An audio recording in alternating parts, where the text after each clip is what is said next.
Asante. Mimi kwa majina naitwa Ezekia Elia Zambi. Ni mwenyekiti wa chama cha ACT Wazalendo mkoa wa Songwe. Nikiwa kama mjumbe au nikiwa kama kiongozi wa mkoa wa Songwe. Kuna maazimio ya chama cha ACT Wazalendo. Azimio la kwanza la chama cha ACT Wazalendo ni maboresho ya mfumo wa uchaguzi.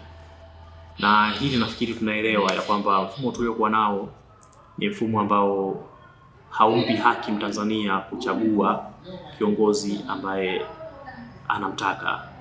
Na huu mfumo umekuwa na tabia moja ambayo si salama kwa uchaguzi au mifumo ya uchaguzi, sio kwa nchi ya Tanzania peke yake. Hakuna nchi ambayo inatumia mfumo kama huu ambao tunatumia Tanzania. Mfumo ambao mgombea au wagombea wa uchaguzi baada ya uchaguzi mkuu, yule aliyechaguliwa na wananchi hapitishwi kuwa kiongozi sahihi. Alafu yule ambaye hajachaguliwa anapitishwa kuwa ndiye aliyeshinda uchaguzi. Kwa ni mfumo ambao unatuambia kwamba CCM apite, asipite, kapita. Sasa huo mfumo wa uchaguzi sio mfumo mzuri, sio mfumo unaoleta haki kwa Tanzania, na sio mfumo wa kuvumilia. Nafikiri ndio maana chama kilikuja na maadhimio ya mfumo wa uchaguzi kuboreshwa au kubadilishwa vipengele vya mfumo wa uchaguzi.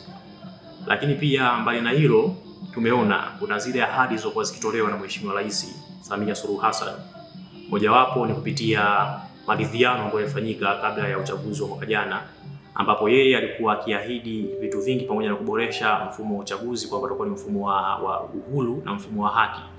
Lakini tumejionea kwenye uchaguzi huu wa serikali za mitaa mwaka 2024 mwaka jana, ahadi zote za Mheshimiwa Rais kuhusu maboresho ya mfumo wa uchaguzi zote ziliotambawa. Hakuna ambacho alikuwa amekiahidi kilitimia.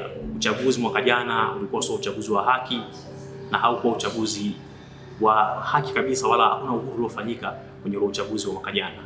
Kwa hiyo inatufundisha kwamba kama tu waliweza CCM kutudanganya kwamba uchaguzi utakuwa ni wa haki na wa amani mwaka jana, na wakavuruga uchaguzi ukani uchafuzi wa uchaguzi na haukuwa uchaguzi wa haki, ina maana kwamba pia hata yale ambayo walikuwa wamezungumza kuhusu uchaguzi mkuu hayawezi yakawa vile ambavyo tunatarajia kwa maneno yakawa. Kwa hiyo niseme tu wazi kwamba yale maadhimio, zile ahadi za Rais Samia Suluhu kuelekea uchaguzi na chaguzi za Tanzania zote kama zilivyo zimetambawa.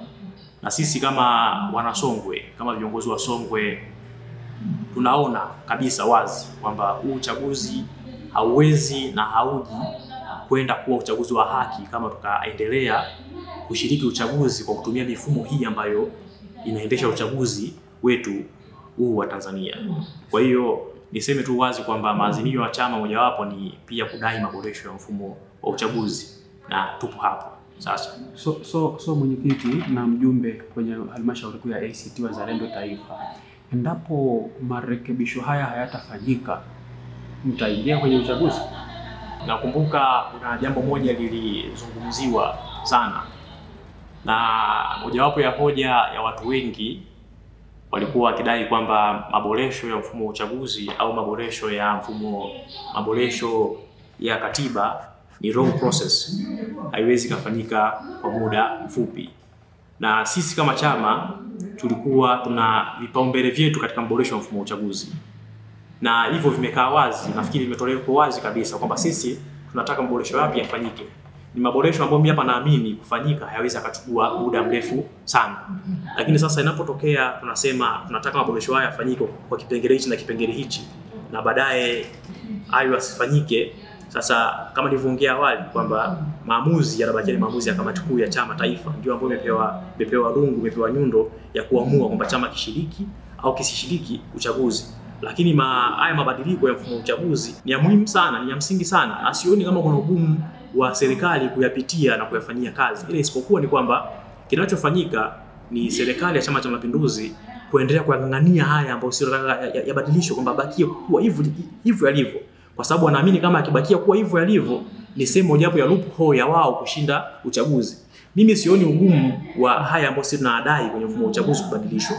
Ungekuwa wewe mwenyekiti, ungekuwa wewe peke yako, ungaliamua kwamba hata bila mabadiliko ya sheria za uchaguzi unaingia kwenye uchaguzi ama hutaingia bila hayo mabadiliko, ungalikuwa ni wewe? Kama ningelikuwa mimi, na nakumbuka hili swali uliuliza ndugu mwandishi, hata juzi pia nimekaa na wadau waliuliza pia, kama ningekuwa mimi. Tunaposema tunafanya uchaguzi, kuna probability ya kushinda na kutoshinda uchaguzi. Vipi kama mfumo wa uchaguzi umekaa kwenye mfumo ambao au kwenye namna ambayo hata ukishinda uchaguzi haupitishwi kuwa mshindi wa uchaguzi? So, kama sasa hili swali nirudisha kwa wewe na kwa Tanzania. Kama mfumo wa uchaguzi haukubali mtu akishinda au asiposhinda kuwa mshindi wa uchaguzi, je, ungekuwa wewe ungeshiriki huo uchaguzi? Kwa mimi nisijibie, ila niliweke tu hivi bayana kwamba mfumo tuliokuwa nao ni mfumo ambao hata kama ukishinda uchaguzi haumruhusu mpinzani aliyeshinda uchaguzi kuwa mshindi aliyeshinda uchaguzi. Sasa leo ni kwamba ukisema nashiriki kwenye uchaguzi, ina maana unakubali kwamba naingia kwenye uchaguzi ambao hata kama najua hata kama nikishinda sitakuwa mshindi wa uchaguzi. Sasa sijajua kama labda ungekuwa wewe ndio maana nimeuliza kwa binafsi mwenyekiti kwamba ingekuwa maamuzi yako, kwa sababu tunasubiri uongozi wa taifa utoe tamko. Ndio maana nimeuliza ingekuwa wewe maamuzi yako binafsi, ungeshauri muingie kwenye chama ama nibadilishe swali langu niulize ushauri wako. Unashauri nini kwa viongozi wako wa chama taifa kuelekea huo uchaguzi? Ikitokea tukafika mwezi wa 10 wa uchaguzi hakuna mabadiliko yoyote, unashauri nini? Ndugu mwandishi, mimi niseme cha kwanza, ninawaamini sana viongozi wangu wa chama taifa. Ninaamini sana maamuzi ya kiongozi wangu wa chama Doro Sesemu. Ninaamini utendaji wa katibu wangu mkuu wa chama Ado Shaibu. Lakini pia ninaamini maamuzi ya mwenyekiti wangu wa chama Osman Mathudi. Mimi niseme wazi ya kwamba najua ninachokifikiria si wazi peke yangu. Kila mtu ukweli anaujua. Ila maamuzi ambayo yakifanywa na viongozi wangu wa chama kuendea uchaguzi, kushiriki uchaguzi, mimi nitafanya kama hivyo na chama. Sawa. Kwa wazi kwamba kama chama kikiamua kushiriki uchaguzi, tashiriki uchaguzi. Kama chama kikiamua kushiriki uchaguzi, tashiriki uchaguzi. Sawa. Tumalize. Uhai wa chama tunapoelekea huo uchaguzi mkuu. Uhai wa chama kwenye mkoa wako upo kwa kiwango gani hata mjiapize kwamba tumejipanga na uchaguzi mkuu 2025? Nafikiri kwa kifupi tu mwenyekiti, karibu. Nafikiri chama ni watu. Na siasa pia ni watu. Mara nyingi kinachofanyika kwenye shughuli za siasa ni kwamba vyama vingi havitaki kuendesha siasa kupitia mgongo wa mfumo wa maisha ya watu.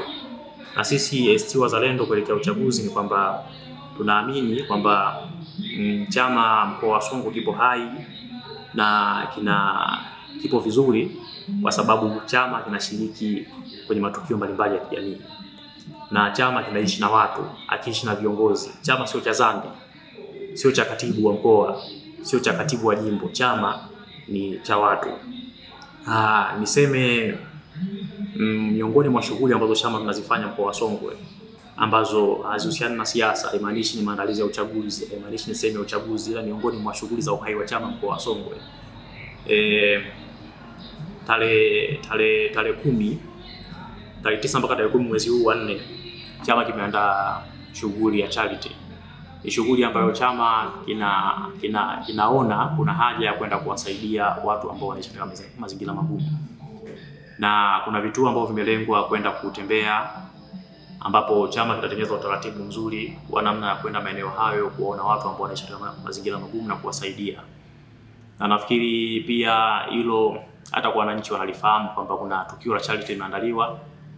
Na niseme wazi kwamba tunaenda kwenye vituo kadhaa kutoa misaada tarehe 10 mwezi huu wa 4. Ila pia mbali na hapo tuna mkutano wa hadhara ambao unafanyika. Mgeni rasmi wa hiyo shughuli ni nani? Ni wewe mwenyekiti wa mkoa au ni nani? Mgeni rasmi wa shughuli ya charity ni mwenyekiti wa mkoa Hezekia Elia Zambi. Lakini pia utafanyika ni jimbo la Mbozi. Kwa wenyeji wa hii shughuli ya charity ni viongozi wa jimbo la Mbozi na wanachama wote ambao wako jimbo la Mbozi. Lakini pia kuna shughuli ya mkutano wa hadhara ambao itafanyika tarehe 11 mwezi wa 4, na mgeni rasmi wa mkutano huo wa hadhara atakuwa mwenyewe mwenyekiti wa mkoa wa Songwe Hezekia Elia Zambi. Lakini pia tuna shughuli ya mwisho ambayo ni kongamano la kidemokrasia, linafanyika tarehe 12 mwezi wa 4, ambalo mgeni rasmi wa kongamano hilo ni kiongozi wa chama Dorothy Themu. Nafikiri ni tukio kubwa ambalo linafanyika ndani ya jimbo la Mbozi na ni shughuli ya kichama ambayo nafikiri siku hiyo watu ambao wanataka kujua ACT Wazalendo ni chama hai au sio hai waje wajionee jimbo la Mbozi tarehe 11 mwezi wa 4, na karibuni sana.